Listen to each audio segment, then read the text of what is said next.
Frères et sœurs, bonsoir.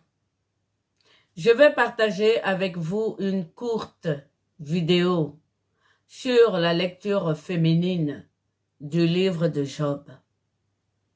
Les femmes semblent ne pas être présentes dans ce livre.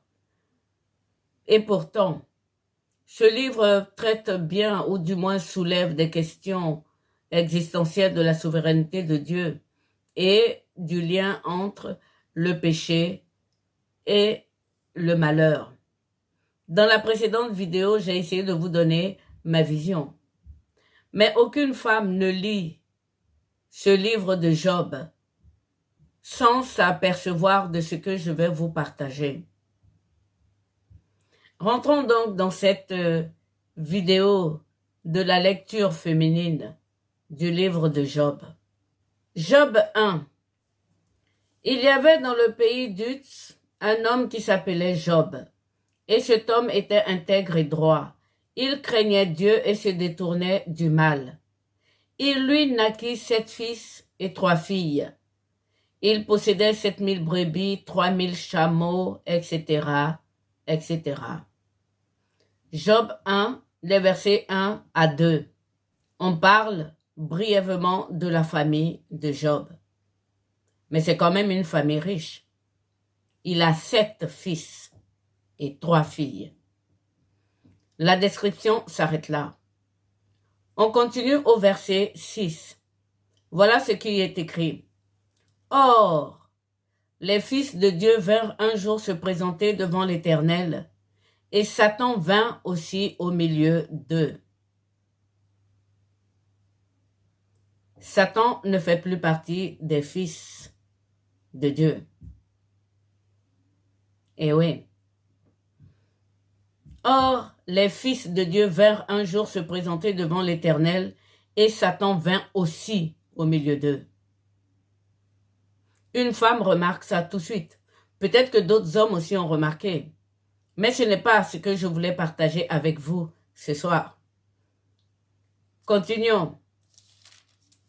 L'Éternel dit à Satan, « D'où viens-tu » Et Satan répondit à l'Éternel, « De parcourir la terre et de m'y promener. » L'Éternel dit à Satan, « As-tu remarqué mon serviteur Job? Il n'y a personne comme lui sur la terre. C'est un homme intègre et droit, craignant Dieu et se détournant du mal. » Et Satan répondit à l'Éternel, « Est-ce donc d'une manière désintéressée que Job craint Dieu? Ne l'as-tu pas protégé, lui, sa maison et tout ce qui est à lui? » Retenez bien. Lui, sa maison et tout ce qui est à lui. Tu as béni l'œuvre de ses mains et ses troupeaux couvrent le pays. Mais étends ta main touche à ce qui lui appartient et je suis sûr qu'il te maudit en face. Frères et sœurs, la réponse de l'Éternel. L'Éternel dit à Satan, « Voici, tout ce qui lui appartient, je te le livre. Seulement ne porte pas la main sur lui. » Je reprends. « Voici, tout ce qui lui appartient, je te le livre. Seulement ne porte pas la main sur lui. » Et Satan se retira de devant la face de l'Éternel. Verset 13, commencent les malheurs de Job. Job perd ses biens et sa famille. On se dit que Satan a bien fait son travail. Exactement ce que Dieu lui a dit de faire. Voici, tout ce qui lui appartient, je te le livre. Seulement ne porte pas la main sur lui. C'est intéressant. Et Job 2, à partir du verset 9, il est dit ceci. Sa femme lui dit, « Tu demeures ferme dans ton intégrité, maudis Dieu et meurs. » Mais Job lui répondit, « Tu parles comme une femme insensée.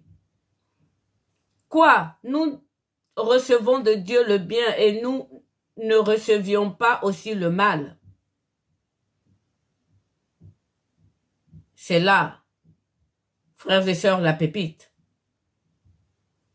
La femme de Job ne fait pas partie des possessions de Job. Je vous surprends peut-être. Quelle est aujourd'hui la définition du mariage? Dans le livre de Job, il ne s'agit pas seulement de malheur, de péché, de souveraineté de Dieu, mais il s'agit également de l'héritage des filles, de la descendance de Ève. Et oui, frères et sœurs, aucune femme ne va lire cette partie du livre de Job sans se poser la question de savoir, mais qu'est-ce que Dieu voulait nous dire par là? Je reprends ce que l'Éternel a dit à Satan. Voici tout ce qui lui appartient. La femme ne lui appartient pas. La femme n'est pas à l'homme. La femme est une aide de l'homme. Mais continuons. Je te le livre, seulement ne porte pas la main sur lui. Et je me suis dit, mais est-ce que la femme de Job a été prise de sa cote? La méditation, ça va très loin, frères et sœurs. Parce que sur Job, sa cote a été prise pour créer Ève. Donc, la femme de Job, certainement, était celle qui avait été scellée par Dieu. Comme nous disons dans nos prières, le mari dont je suis sorti de la cote, etc. Qu'est-ce qui s'est passé ici pour Job? À première vue, moi je me dis tout simplement que c'est clair. Même Satan, lui-même, il sait que la femme ne fait pas partie de la possession de l'homme. Ça, c'est un. Deux, bien que Ève ait été prise de la côte de Adam, ça ne fait pas de Ève la possession de Adam. Mais continuons. Parce que la dernière question qui reste, frères et sœurs, c'est est-ce que Satan n'a pas touché à la femme parce qu'elle a été prise de la côte d'Adam, puisque Dieu lui a dit, ne porte pas la main sur lui. Sur lui, pas sur elle. Et pourtant, il l'a épargné. Est-ce qu'il l'a épargné pour que cette femme puisse lui dire après, maudit Dieu et meurt?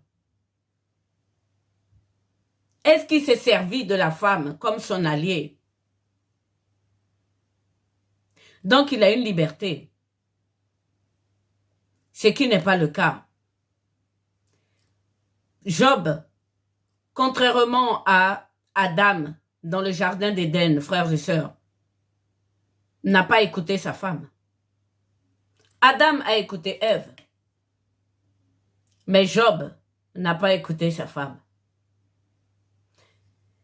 Continuons. Cette fois-ci, je vous emmène à la fin, puisque après, les femmes disparaissent.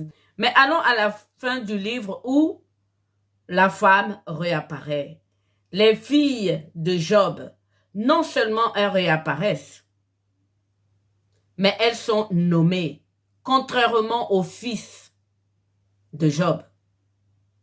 Je me suis dit, ah, mais peut-être que le monsieur n'avait pas de place sur son papier. Enfin, je vais parler de la personne qui a écrit. Les fils, ils étaient 7. Et les filles étaient seulement 3. Ce n'est pas une question de place sur le papier. Frères et sœurs, c'est tout simplement parce que les filles, la descendance de Ève, par le livre de Job, nous apprend que nous aussi, nous avons droit à l'héritage. Allons donc à la fin de Job. Job 42, à partir du verset 12. Pendant ces dernières années, Job reçut de l'Éternel plus de bénédictions qu'il n'en avait reçu dans les premières. Il posséda 14 000 brebis, etc. Il eut 7 fils et 3 filles. Les mêmes qu'au début. Enfin, quand je dis les mêmes qu'au début, je veux dire le même nombre. Il donna à la première le nom de Jemima, la première fille, le nom de Jemima. Alors, je ne sais pas si c'est parce qu'elle est l'aînée. Frères et sœurs, tout simplement parce que Jemima veut dire colombe. Et souvenez-vous dans l'arche de Noé, lorsqu'il y avait de l'eau partout, Noé a lâché une colombe qui est revenue avec un rameau d'olivier et il a su que l'eau avait disparu. Est-ce que Jemima est la première fille, l'aînée des enfants de Job? On ne nous le dit pas. Toujours est-il que non seulement les noms des filles de Job sont donnés, mais avec des significations incroyables. Continuons avec la seconde, qui s'appelle Ketsia, fleur de cannelle. Colombe, fleur de cannelle, ça nous rappelle à peu près le livre des Cantiques des Cantiques. Job a eu beaucoup de tendresse pour ces jeunes filles, pour ses filles. La troisième s'appelle Keren Apuk. Le nom de la troisième signifie ombre des yeux. C'est magnifique. Peut-être qu'elle est la cadette, la dernière, et que Job peut maintenant baisser ses paupières, tellement il a souffert cet homme. Elle est comme une consolation. Il y a un écrivain célèbre, qui s'appelle Edmond Javès, qui dit que l'Éternel, le Créateur, est un œil sans paupières. Le nom de la dernière fille de Job, frères et sœurs, est magnifique. Il continue en disant tout simplement que c'est parce que en Dieu, il n'y a pas de ténèbres, en Dieu, il n'y a pas de mensonge, Dieu est lumière. Et David dira que le gardien d'Israël, son Dieu ne sommeille ni ne dort. Si Dieu, et moi ce n'est pas ma vision, si Dieu est vraiment un œil sans paupières, la femme, Ève, devient l'ombre des yeux de Dieu. C'est magnifique, cette lecture que moi, j'ai eue du livre de Job. Mais continuons.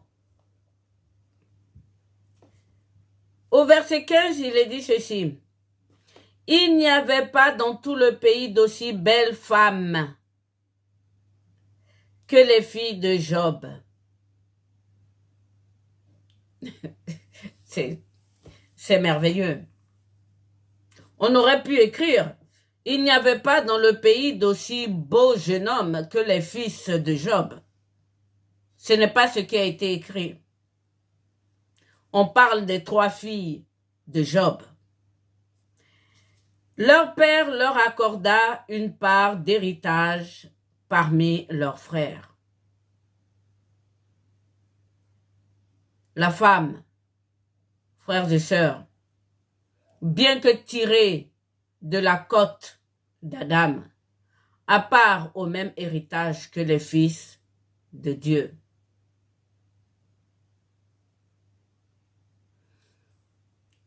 Ce livre de Job est tellement magnifique, frères et sœurs, que je ne veux pas vous ouvrir le débat sur les femmes qui peuvent enseigner ou pas.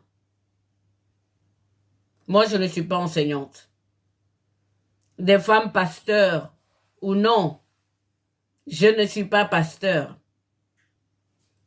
Tout ce que je sais, c'est que les femmes, comme nous l'a dit notre Seigneur Jésus-Christ, au ciel, il n'y a plus ni homme, ni femme.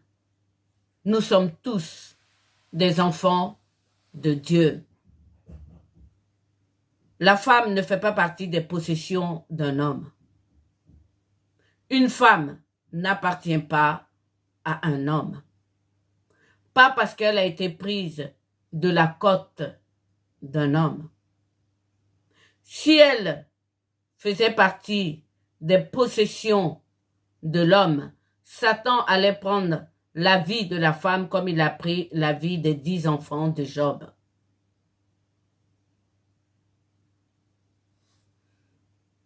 Ève a été créée des mains de Dieu.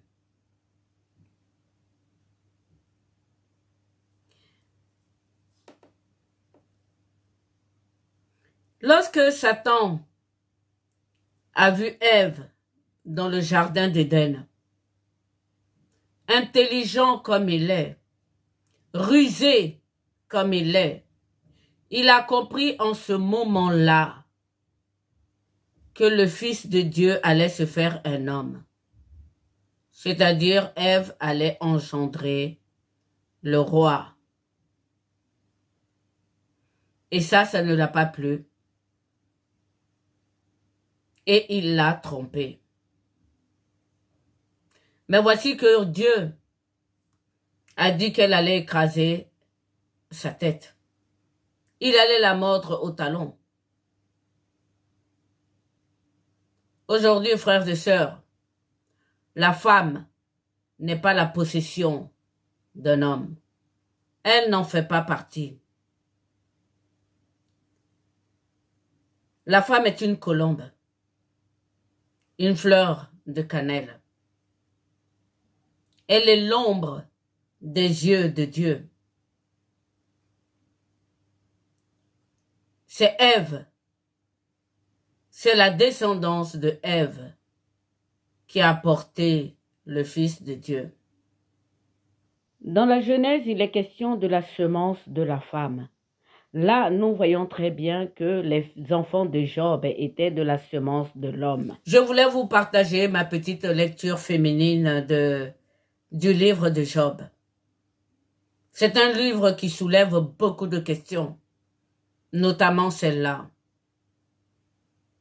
Aucune femme en lisant ce livre ne peut sauter, ne peut ne pas remarquer cette finale extraordinaire qui donne à la femme un héritage. Bonsoir.